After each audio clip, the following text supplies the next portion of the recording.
Hello, my name is KatherineLizano, and the purpose of this video is to talk a little bit about the literary work named Dover Beach, written by Mathew Arnold. First of all, it is important to mention that here the writer in the poem tries to compare the actual setting of the beach to the crisis that the society was facing at that time. The European citizens in general, they were feeling unsafe, they were feeling uncomfortable and worried. In general, the society was confused. Their beliefs were being threatened by the scientific discoveries that were going on at that time, and the political issues were also influencing the society in general in a very negative way. To mention the example that reflects the situation, we can take a look at the lines 17 through 20, where we can see how the writer compares the human misery is such that it can be heard in the sound of the sea. I will read that to you. 17 through 20. Into his mind the turbid ebb and flow of human misery. We find also in the sound a thought, hearing it by this distant northern sea. In here we find a mood of thoughtfulness and sadness. What is mood?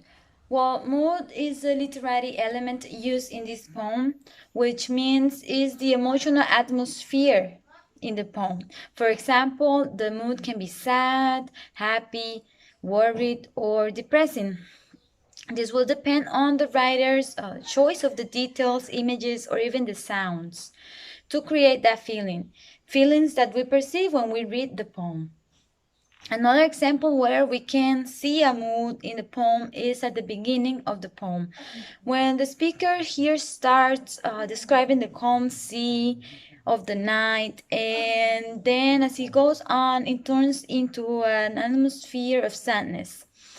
From lines 1 through 6, the speaker transmits an atmosphere of peace and calm, and even invites the writer to come to the windows and look out and look at the calm, sweet night air from the beach.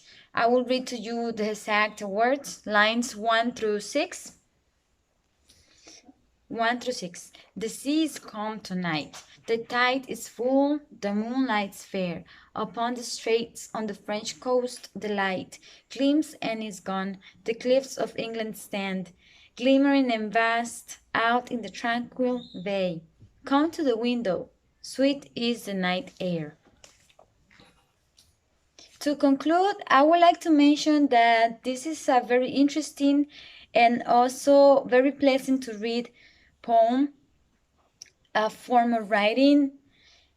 As a reader, you can imagine everything on your mind as it goes on and shifts from one mood to another. You can do the same as well. You can follow up and do the same because of the details. The details helps the reader to imagine and to construct the images and feel the mood. Thanks to those details that the writer includes and gives, you are able to do that.